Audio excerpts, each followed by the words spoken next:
نے اپنے بندے پر اتاری ہے، تو تم ایسی ہی صورت بنا لاؤ اور اپنے حمایتیوں کو بلاؤ جو اللہ کے سوا ہوں اور تم سچے ہو۔ اس میں اللہ نے صاف چیلنج کیا ہے کہ پورے قرآن میں یا کہیں سے بھی کوئی ایک بھی سورہ، کوئی ایک بھی آیت لے کر آؤ جو تمہیں سچا کر سکے اور ہمیں جھٹلا سکے۔ تو یہ آیت پورا چیلنج ہے ایسے کافروں کے لیے۔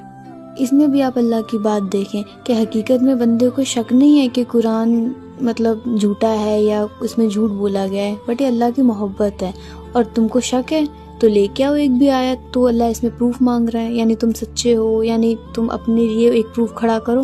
تو اللہ نے چیلنج کے ساتھ اپنی محبت بھی دکھائی ہے، تو لاؤ۔ اور صورت میں بھی آخر میں کہہ دیا کہ آپ کے پاس کوئی صورت ہو، کوئی نقل ہو تو آپ وہ بھی لے کر آؤ، یعنی یہ فل اوپن چیلنج ہے۔ دیکھیں کانورسیشن کتنی اچھی ہے اللہ اور اس کے بندے کے بیچ۔ تو پھر 24 آیت میں اللہ کہتا ہے پھر اگر تم نہ کر سکو گے اور ہرگز نہ کر سکو گے تو پھر اس آگ سے ڈرو جس کا ایندھن آدمی اور پتھر ہے، وہ کافروں کے لیے تیار ہے۔ اچھا، پتھر کا ہی ذکر کیوں ہے؟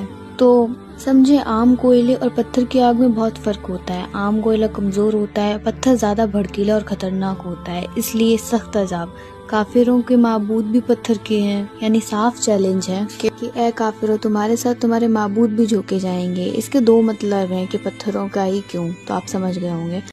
اور پھر بعد میں ان کو احساس ہوگا کہ ہم ان پتھروں سے مانگا کرتے تھے، ہم ان کی عبادت کرتے تھے، انہیں چڑھاوا چڑھاتے تھے، تو یہ تو ہمارے ساتھ ہی خاک ہو رہے ہیں۔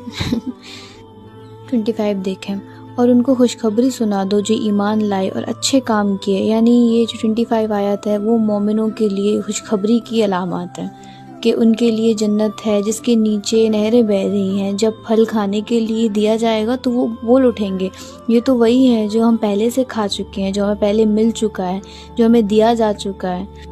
اور ان کے لیے اس میں بیویاں ہوں گی جو پاکیزہ ہوں گی اور وہ ہمیشہ ان کے ساتھ جنت میں ہی رہیں گی۔ دیکھیں اس میں جو پھلوں کا اور میووں کا ذکر ہے اس میں بھی اللہ نے کافی تبدیلی کر دی ہے۔ آگے سورہ میں آپ پڑھ سکتے ہیں اس کو کہ ہر بار جب آپ کھائیں گے اس کو آپ کو یہ لگے گا کہ ہم پہلے بھی کھا چکے ہیں، لیکن وہ ہر دفعہ الگ الگ ٹیسٹ دے گا جس سے آپ بور نہیں ہوں گے، اور اسی کا نام جنت ہے۔ بیویوں کے لیے بھی اللہ تعالیٰ نے صاف کہہ دیا کہ آپ کو آپ کے من پسند بیویاں ملیں گی، تو جنت کا نام اسی لیے جنت رکھا ہے۔ خیر مومنوں کے لیے خوشخبری ہے۔ خیر آپ لوگ سمجھ گئے ہوں گے، باقی تفسیر اگلی ایپیسوڈ میں۔ اللہ حافظ۔